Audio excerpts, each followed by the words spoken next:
livros, sabe, Ana, num dia de muito frio aqui em Curitiba, que foi nesse último domingo, e ao lado de um aquecedor, né? E essa coisa do quente, do frio, assim, que é justamente... Desculpa, pois posso começar de novo? Posso, claro. Obrigada. Tá bom. Não sei o que é o começo aqui, mas vou tentar dar um começo. Isso foi só um aquecimento. Tá bom, então. Então vamos lá, tá? Tá. Vai começar. Tá. Ana Paula Maia, ela está lançando agora o Carvão Animal, que é um belo livro, narrativa, pode-se dizer que até que curta, né? Mas que ela te prende, ela tem uma densidade muito característica e trabalha muito com essa questão dos seres que estão aí em funções que normalmente nós não temos acesso, né? E a gente vai discutir um pouco mais sobre isso depois, sabe, Ana? Mas a primeira pergunta que eu gostaria de colocar, justamente que é o propósito desse projeto, é perguntar para os escritores a sua relação inicial, né, primária com os livros. Como que a biblioteca surgiu na sua vida? Como que os livros entraram na vida dessa futura escritora, Ana Paula Maia? Bem, no primeiro momento, criança, 7 anos mais ou menos, que eu me lembro, essa faixa etária, 7, 8, minha mãe me dava muitos livros de histórias infantis. Não tinha muitos, não, mas tinha os livros, ela comprava umas coleções, e ela como professora também tinha livros, assim, na faixa etária de 5ª série, 6ª, 8ª, na época, né? Agora eu não sei mais como é que está a ordem nas escolas, eu sei que mudou e tudo mais. Mas, então eu tinha livros na minha casa, tinha os livros infantis, lia, não fui assim, não li Monteiro Lobato, por exemplo, mas li assim Branca de Neve, essas coisas das princesas eu li. Tinha os disquinhos de música que acompanhava, então eu adorava ouvir, porque eu gostava muito mais de ouvir do que de ler. Então eu gostava de ouvir as histórias, gostava de ver as figuras, lia uns livros. Então histórias era uma coisa que eu gostava de pegar o livro e relia. Como são livros muito pequenos, né, você lê rapidamente. Tive um contato na infância com literatura, até os meus 12 anos, 13, eu gostava assim, de ter algum contato com livro. E depois, na adolescência, não tive mais contato com livro nenhum. Não dava, o hormônio não deixa, né? O hormônio adolescente não deixa você parar para ler nada. Então foi só a partir dos 18 anos que eu voltei a ler. Aí eu voltei a ler com uma grande intensidade, já com uma vontade maior de ler. Mas tive um contato pequeno com a leitura. Na escola eu não gostava de ler, eu lia obrigada. Às vezes a minha mãe lia para mim, respondia o questionário, que aquele questionário eu nunca entendia, né? Tinha um questionário no final para você poder responder a prova. Eu nunca gostei daqueles livros. Eu nunca gostava daquela imposição de ter que ler um livro que eu achava chato, logo na primeira página, e eu não lia. O que eu não gostava, eu não lia, né? Então, a literatura, para mim, tem uma relação de prazer também. Eu só leio aquilo que eu gosto, né? E eu, desde pequena, assim, algum livro eu gostava, eu lia ele 20 vezes. Mas um livro chato eu não pegava. Então, eu tive uma relação boa, relativamente boa com a leitura, não chegou a ser traumática, né? Porque eu nunca tive uma imposição muito grande para ler, mas tive um contato inicial na infância, na adolescência não, e depois, a partir dos 18 anos, é que sim, eu comecei a me tornar uma leitora. Você colocou na sua resposta aí de uma maneira bastante sutil, mas muito interessante, o ouvido, né, o disquinho que você ouvia aquelas histórias, o visual que você via as figuras, isso fazia parte daquela atração literária, não só do texto escrito. Hoje em dia a gente discute muito a biblioteca, como se fazer bibliotecas, como atrair os jovens para a leitura. Né? Dando um salto na sua história, você se relaciona muito bem com a internet, tem seu blog, está no Face, coloca vídeos lá, né? Esse trabalho meu você quer colocar lá, essa nossa conversa. É um caminho para que esse gap, esse salto que teve ali dos seus 13 aos 18 anos, que os hormônios estão distraindo os nossos adolescentes da literatura, é um caminho para você trazer eles, lidar com essas multilinguagens? No seu caso, poderia ter funcionado, por exemplo? Eu não sei, porque eu acho que a literatura é um encontro muito particular, né? Isso é muito difícil você falar para um jovem, não, importante você ler esse livro, se ele não tem dentro dele uma necessidade de buscar algo em algum lugar. Eu comecei a ler, comecei a me tornar uma leitora aos 18 anos porque eu sentia necessidade de algo a mais na minha vida que aquele plano mediano da vida cotidiana não me dava mais. Os meus amigos não me davam, as músicas que eu ouvia não dava. Eu tinha uma banda de punk rock na adolescência, aquela banda não dava mais, tanto que aos 18 eu larguei.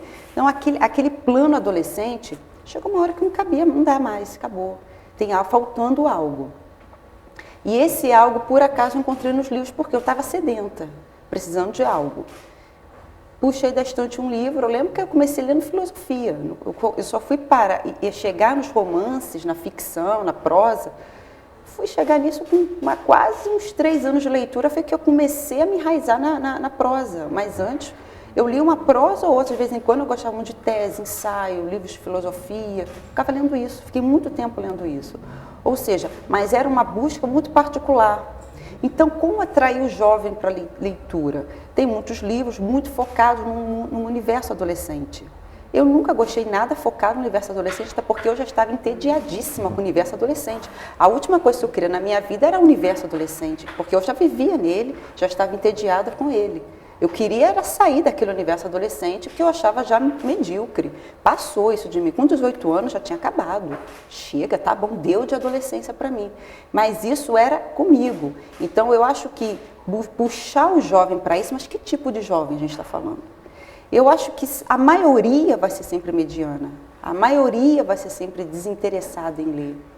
Eu acho, e também que tipo de leitura? Ele lê muito, mas ele lê uma literatura muito mediana também. Porque ele é mediano. E assim fica tudo meio mediano, sabe? Eu acho que existem saltos e epifanias na vida de determinadas pessoas que levam a elas a se interessarem por certas manifestações artísticas, não só a literatura, como qual é o cinema que esse sujeito que esse sujeito assiste.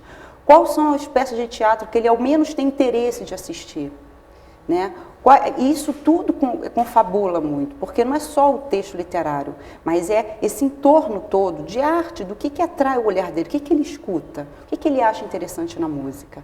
Então a literatura sozinha, ela só é mais um elemento agregado nos valores pessoais dessa pessoa, seja jovem, seja não muito jovem, mas eu acho que é isso, no meu entendimento e na minha vivência, foi só um elemento agregador, porque eu adolescente, ainda vivendo no mundo adolescente, mas eu já assistia todos os clássicos do cinema.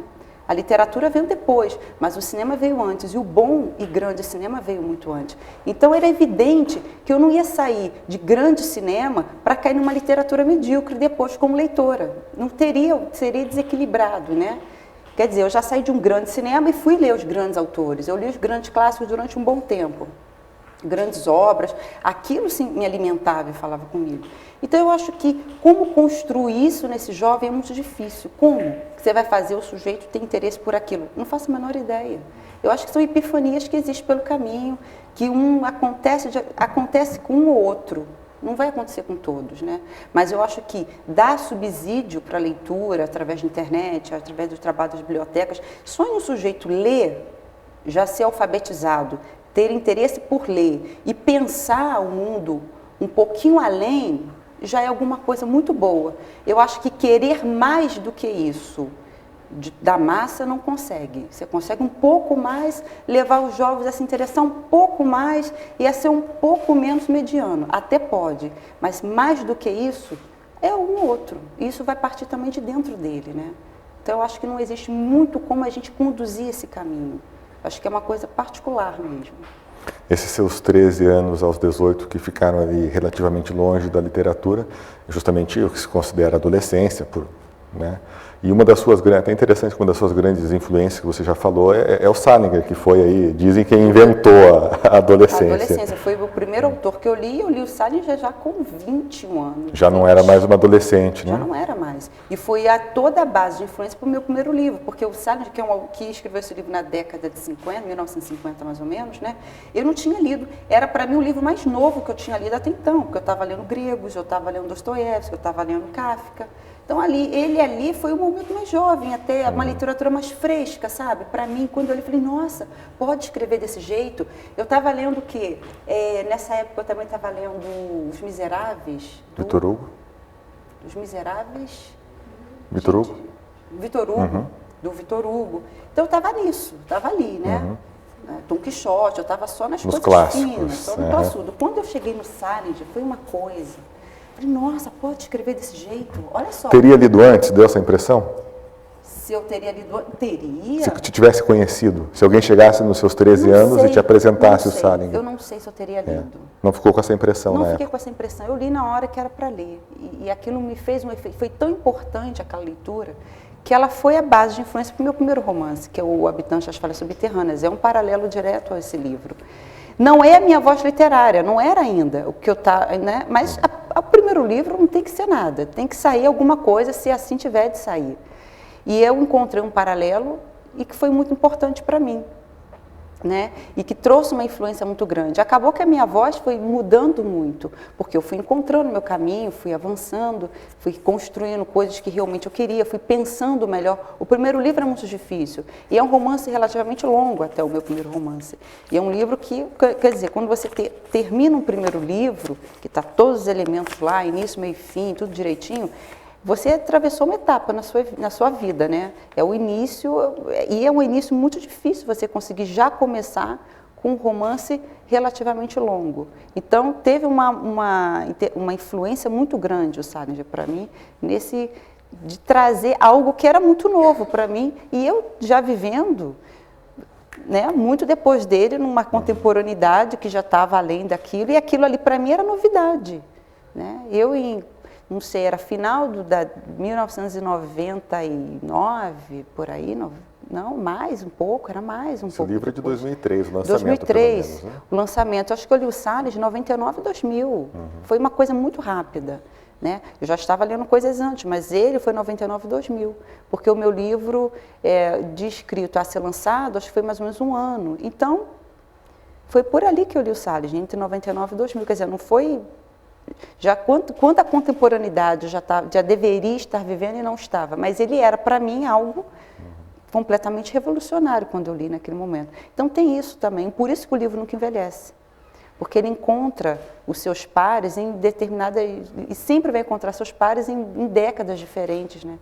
Em séculos diferentes, eu acho isso. A gente consegue dizer então que o bom e velho Salinger fez essa ponte da Ana Paula Maia escritora para Ana Paula Maia autora? Você passou para um outro lado daquele balcão da literatura, né? Eu acho que sim, comecei a passar. Que me ajudou muito, eu trouxe muita coisa da minha própria adolescência, então tinha alguma coisa da experiência adolescente, não só minha, mas das vivências, das lembranças que eu tinha também, de pessoas que me cercavam. Trouxe aquela experiência da leitura, né, do que eu tinha como leitura, aquilo abriu a minha cabeça para escrever. E o livro fluiu muito rápido, porque eu escrevi em 2 meses e meio, que era o tempo que eu tinha de férias da faculdade. Então, eu consegui escrever esse livro de uma maneira rápida até. E passei, sim, aí acho que eu senti que eu passei para o outro lado, porém, você lança o primeiro livro, você não faz a menor ideia do que vai acontecer, né? Nem se você vai conseguir escrever outro, ou se aquilo é só uma besteira, você não sabe no que vai dar. Mas você escreve e você sente pelo menos um conforto, né? Um alívio, escrevi. E a gente falou dessa influência do Salinger, você esboçou algumas coisas aqui dos classudos, né, que marcaram essa tua religação, né, com a literatura. O que mais tem de influência aqui hoje, já com 8, 9 anos de publicação? Já, tem 8 né, anos de publicação, está fazendo agora em agosto. O que mais que você consegue reler lá naqueles primeiros livros, não sei nem se relê, mas fazendo uma autoanálise do que você já produziu, o que tem de influência ali que marcou essa trajetória de Ana Paula Maia? O que tem de influência é o humor negro que tem na minha literatura, que tem no cinema que eu gosto e que tem na literatura que eu comecei a ler. Alguns autores, é muito difícil você ler um livro e rir. Eu, pelo menos, tenho dificuldade muito grande em rir com filme, ou rir com livro. Mas eu me lembro que a primeira vez que eu li Noites Brancas, do Dostoiévski, foi uma história lamentável, né, dele. Uma história pequena, pode se chamar de novela, um conto longo, não sei. E eu me lembro que a primeira vez que eu li uma história lamentável, eu ri muito. Eu nunca tinha lendo nada. Eu fechava o livro, eu ria, eu lia de novo a passagem e ria.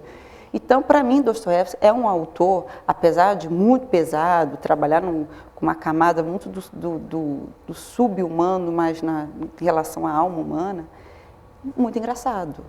Não sei, eu acho ele muito engraçado. E acho E tem uma relação também com outro autor que não tem nada a ver, que tem mais assim, é mais iluminado em termos de uma obra mais alegre, que é o Júlio Verne, que tem muito humor também. E assim, eu gosto de autores com bom humor. Campos de Carvalho é um autor meio fantástico, não tanto fantástico, ele é do absurdo, né? Ele leva as coisas no extremo do absurdo, e um autor que tem muito humor, e sempre humor negro, sempre caminhando mais para esse lado. E isso também vem do cinema, que eu gosto também, sempre um cinema com uma dose de humor negro. Então, essa era uma coisa que eu já gostava, que eu acho que já era o meu tom de humor. Eu me identifiquei muito nessas obras, talvez por isso eu acho Dostoiévski um cara engraçado, divertido, né? Eu acho divertido, eu leio os livros dele não me sentindo mal, mas eu tenho prazer, rio muito, sempre. E acho que é um autor que consigo essa identificação porque eu gosto de fazer isso depois quando eu vou escrever. Essas doses de humor negro está sempre ali permeando a minha obra, de momentos mais absurdos, ou mais que você não pensa, acontece algo engraçado. Mas não é um engraçado forçado, é um engraçado da situação que chega a ser ridículo em muitos momentos, que leva ao humor, que esse é o humor negro, né? Que às vezes é o absurdo da situação. Então eu posso dizer que esse é uma das referências que eu trago dessas leituras. Será que o escritor está fadado a buscar nas suas leituras essa energia, esse alimento para o que ele próprio precisa, de alguma maneira, trabalhar? Assim, você coloca isso meio que... Se eu tenho que buscar na leitura... Isso, as suas leituras são afins ao estilo que você... Não necessariamente. Tem leituras que fogem disso. Foge. Geralmente, quando eu estou escrevendo um livro, eu leio algo bem diferente. Um autor que eu gosto muito é John Fante. Eu não tenho absolutamente nada a ver com a literatura dele. É um autor que eu gosto muito de ler. Te equilibra? Me equilibra. Coisas diferentes do que eu estou escrevendo. Então, eu gosto de ler autores... Se eu tiver que ler algum autor para levar para a minha literatura alguma coisa, eu leio primeiro, dou um tempo e vou escrever. E começo a ler, paralelamente, algum livro que não tenha nada a ver. Porque eu não quero também ficar... Porque é muito fácil, né? Você começar, daqui a pouco, querer fazer... tentar fazer igual o outro, né? E na sintonia. É muito influenciável, né? Somos muito levados, somos muito influenciáveis. Então, tem essa facilidade. Então, eu tenho medo disso. Então, eu procuro me libertar de um livro. Se eu acho que ele falou muito comigo, eu me distancio, não pego nele por um bom tempo, vou ler uma outra coisa. Então, eu procuro equilibrar e fazer essa relação. Para mim, é saudável isso. Você chegou a comentar em certa ocasião aí que tem alguma resistência, né? uma baixa resistência ao sol, pelo menos era a frase que estava no entre aspas. Né? E você chegou aqui numa cidade muito fria. Né? Eu estou pensando muito nisso porque o seu livro me impactou justamente por isso, aí, por esses extremos de frio e de calor. Como é que é uma carioca chegar nesse frio aqui de Curitiba? Assim, eu vim psicologicamente preparada, então eu já vim, né, pensando no frio que eu passaria. Estou passando bem, achei até bem tranquilamente o frio, né, para quem vive no Rio e é sempre muito quente. Lá também esfriou um pouco esses dias, então não está sendo um impacto, assim, né, tá... Meu Deus, que frio. Eu vim muito preparada, cheguei até a sentir um calorzinho de leve quando eu fui dormir, juro. Otimista. De tanta roupa que eu estava, sabe? E eu trouxe um ferro para passar a cama. Então eu vou passando a cama antes de deitar, que aí fica quente.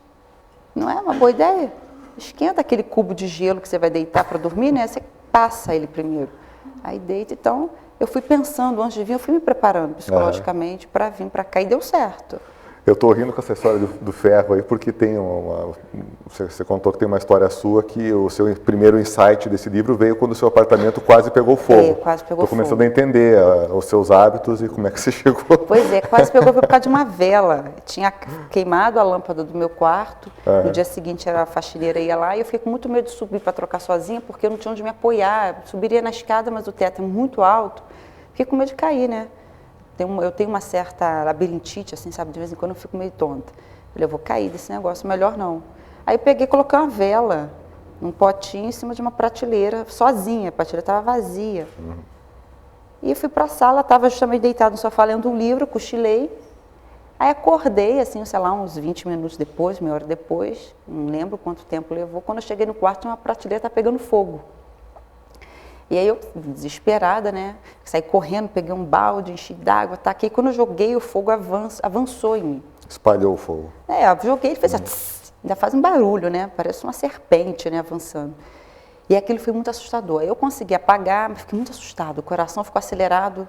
Eu fui dormir sentindo um cheiro de queimado, que eu tive que dormir mesmo no meu quarto, né? E aquele cheiro de queimado ficou 2 dias. Mas ali o momento foi muito forte e já era noite, né? Então eu dormi com aquele cheiro de queimado, aquilo chegava a arder às vezes. Então aquilo, assim, dali Carvão Animal nasceu, acho que 3 dias depois eu decidi de verdade escrever o livro, porque eu sabia que a trilogia ia terminar com uma história que se passava no fogo, tinha elemento fogo, ia ter uma indústria, alguma fábrica, alguma olaria, alguma coisa que precisasse de forno, que o fogo fosse um elemento materializado de fato, e não só o calor excessivo, como nas outras histórias, a coisa do quente, do calor, da aridez, mas que fosse o fogo mesmo. E daí nasceu ali. E essa frase, no fim tudo que resta são os dentes, que é a frase que abre o livro, foi assim, pensando nessas coisas. Eu comecei a pensar, falei, nossa, como é fácil o fogo atingir a gente, como é fácil uma vela derrete, você esquece, pega fogo, uma prateleira, pega fogo, você morre, aquilo pega fogo, incendeia tudo. Eu sou muito pressionável. Então aquilo, uma coisinha pequena, eu já fiquei pensando, e eu cheguei nisso, as pessoas que morrem, esses acidentes, e que só sobra dente, o cara é reconhecido só pelos dentes, no fim das contas. Terrível isso, né? Só sobra ter os dentes assim, se não for... Aí eu lembro que eu estava fazendo um tratamento dentário, enquanto eu escrevi o Carvão Animal, eu tive que tirar um molde. Eu falava assim para a minha dentista, guarda bem isso, hein? Se precisar, tá? Guarda bem isso. Assim, ela fica meio apavorada. Então, né, na verdade, eu tenho o molde dos meus dentes assim na minha prateleira. Fica ali na prateleira do meu quarto, em cima do computador. Eu escrevia olhando para os meus dentes, de uma certa forma. Isso, eu fiquei muito impressionada com isso, é muito terrível, né, você chegar a esse ponto, né, como o ser humano é reduzido a nada, né, reduzido a coisa alguma, e aí você vê tanta arrogância, né, tanta besteira, tanta vaidade, tanta hipocrisia, tanta roubalheira, não sei o quê, um pisa no outro, aí depois o cara se torna um carvão, um pedaço de carvão, tem que ser reconhecido pelos dentes, sabe, só torna nada. Então, sim, eu tenho esse olhar muito para o ser humano mesmo, né? É uma coisa inevitável minha de gostar de olhar para essas coisas do tudo e do nada, do quente, do frio, vai de 0 a 100. Então, é uma análise que foi quase que imediata para mim. Eu comecei a pensar isso, veio essa frase ficou, eu falei, com essa frase eu abro o livro. E, de fato, eu sentei com essa frase e comecei a escrever o livro. Em outra ocasião, uma outra resenha que foi publicada sobre o seu livro, não sei se sobre esse ou sobre outro, mas colocou que você não procura resolver os seus problemas pessoais com a literatura. A literatura é outro campo para você. Mas tem eu acho bastante interessante e o livro me diz muito disso, né? Esse exercício de alteridade mesmo, ir para outra, falar de outra realidade, você coloca isso claramente. Mas essa imagem dos seus dentes ali, que é uma identidade, né? Sim. Eles estão te olhando e você olhando para ele, né? O que tem de Ana Eu Paula nessa já história? estava envolvida com a coisa, né? Eu já estava escrevendo o livro, eu já estava na metade do livro quando eu fiz esse molde, né? Tive que fazer. Eu falei, não, vai ficar olhando para mim, porque eu já estava ali, eu também faço parte disso, né? Quer dizer, eu também sou alcançável pelo fogo, isso pode acontecer com qualquer pessoa. Eu tenho o meu processo de escrever, assim, não é nenhum objetivo, não sei, mas o que me motiva a escrever sempre é a possibilidade de ir além e de extrapolar. Assim como eu, aos 18 anos, estava cansada da mediocridade de ser adolescente, do mundo adolescente, eu jamais iria assistir um filme ou pegar um livro sobre adolescente, porque eu não queria aquilo. A minha condição feminina, também já estou cansada dela. E ela já vivo todos os dias, eu estou condenada a ela diariamente, sem problema nenhum. Porém, na literatura ainda vou levar isso comigo, essa bagagem, sabe? Ainda tem que levar essas questões minhas, pessoais, não. Ali eu posso ser outra coisa, ali eu posso ir além, ali eu posso fazer coisas que eu jamais poderia fazer nessa existência e ser coisas, ser pessoas que eu jamais poderia ser. Então ali é um lugar de possibilidades infinitas para mim.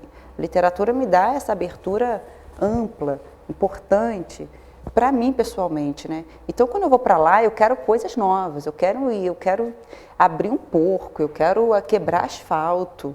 Porque, na verdade, eu estou ali camuflada, né, pelos personagens, eu quero fazer aquilo, eu quero ter outras experiências, eu quero ter outras sensações, outras possibilidades. Como eu moro num lugar quente, eu queria estar no frio, quando eu criei a Balurdes, e a Balurdes Valores que é a cidade onde cidade se passa fictícia, a história, né? onde se passa Carvão Animal, é um momento de inverno. Apesar de ser uma cidade quente, você vê que é uma cidade carbonífera, ela é uma cidade que está lidando com fogo o tempo todo, essa coisa toda do quente. Tem a mina de carvão, tem carvoaria e tem o próprio crematório. Então, o fogo é um elemento presente, o calor, porém está fazendo um inverno mais rigoroso dos últimos 30 anos, então é uma cidade gelada, né? Então, essa necessidade também de sair do calor e ir para o frio, que é o meu oposto também, porque eu vivo no calor, é importante para mim também experimentar o frio, já que eu vivo no calor.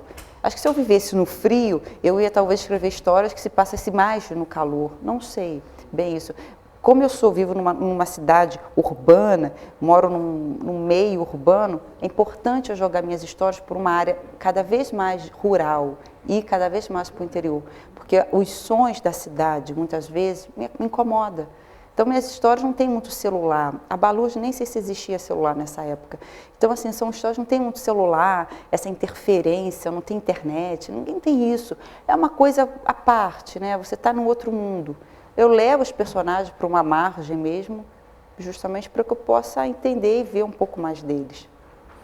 Agora, é interessante esse exercício que você faz e essa abdicação, talvez seja essa palavra, dessa voz feminina, que seria evidente, seria óbvia, né, de acordo com você tratar disso, e esse exercício da voz masculina, porque essa impressão ficou muito clara para mim no livro, como você escreve bem a voz masculina. Eu como homem, falei, pô, isso aqui é verossímil, me convence. Isso é ótimo para mim, como mulher, ouvir um negócio desse. Porque eu não sei se é pelas minhas referências de leitura, de influência, né? O mundo é muito construído pelos homens, né? A maior parte. Então você tem as artes mesmo sendo produzidas pelos homens. Não sei se só isso, que certamente só não faz efeito, porque quantas autoras, quantas mulheres também consumiram tanta literatura e cinema e teatro produzido por homens também não absorveram da mesma forma. Então, é aquilo que eu falo, é algo muito particular em mim, que tem essa empatia e que gosta desse universo e que tem o interesse de escrever sobre o universo feminino, não numa condição feminina minha, mas numa condição masculina, como seria eu sendo realmente né? Como seria estar ali. Tem uma empatia muito grande, isso para mim flui com muita facilidade. Eu tenho uma dificuldade imensa em escrever na primeira pessoa feminina, ou realmente até de sentar para escrever sobre o universo feminino. Essas particularidades femininas, para mim, é uma coisa complicada. Me permita ler um parágrafo, com licença de vocês, do seu livro, que eu acho que ela vai aí junto aí com o que nós estamos... Queria que você comentasse depois. O parágrafo dela, claro, fora de contexto, vamos só tentar pegar a ideia aqui, né? Homens que mergulham em densas trevas num nível mais profundo que os inumados, respirando pó de carvão e distantes da luz do sol. Os acidentes das minas são comuns e muitos morrem soterrados. Nem todos possuem coragem para escavar as minas. Ao vislumbrarem a profundeza e total privação da luz solar, com os altos riscos de soterramento, desistem. E essa é a frase que eu queria, seu comentário. Para atingir níveis profundos dentro da escuridão, é preciso ter coragem de ir aonde ninguém quer ir. Essa frase aparece 2 vezes, pelo menos. Aparece né? 2 vezes, justamente ligada à profissão, que é ligada a essa passagem, que essa passagem é a passagem da mina, né, que eu estou descrevendo justamente os mineiros, os caras que descem uns 200 metros de profundidade, mais ou menos. Eu acho que é isso que está no livro. Depois eles adentram ainda a profundeza da terra mesmo para escavar o carvão. E essa coragem onde ninguém quer ir, tanto o mineiro, né, tanto o bombeiro que entra da onde todos querem sair, né, o sujeito que entra dentro de um prédio pegando fogo, desabando, cai no reboco, e ele tem que entrar, subir as escadas e não sabe o que ele vai encontrar, né, para salvar alguém, para procurar vítimas e tal. Então, esse sujeito que tem a coragem de ir aonde ninguém quer ir, é mais ou menos, essa é o conceito, não só do Carvão Animal, mas até mesmo o conceito da trilogia, que é o trabalho, que é aquele que alguém tem que fazer o trabalho sujo, alguém tem que fazer isso, né? Alguém tem que ter essa coragem de ir. Então, um dos pontos que veio para mim, quando eu comecei a desenvolver a ideia da trilogia, foi justamente isso. Essas pessoas que são fundamentais para o sistema, para o funcionamento de uma cidade, para o funcionamento da sociedade, não são marginais de forma alguma, porque eu não escrevo, não me dedico a escrever sobre marginais, bandidos, né? A violência que existe é uma violência ligada a trabalho.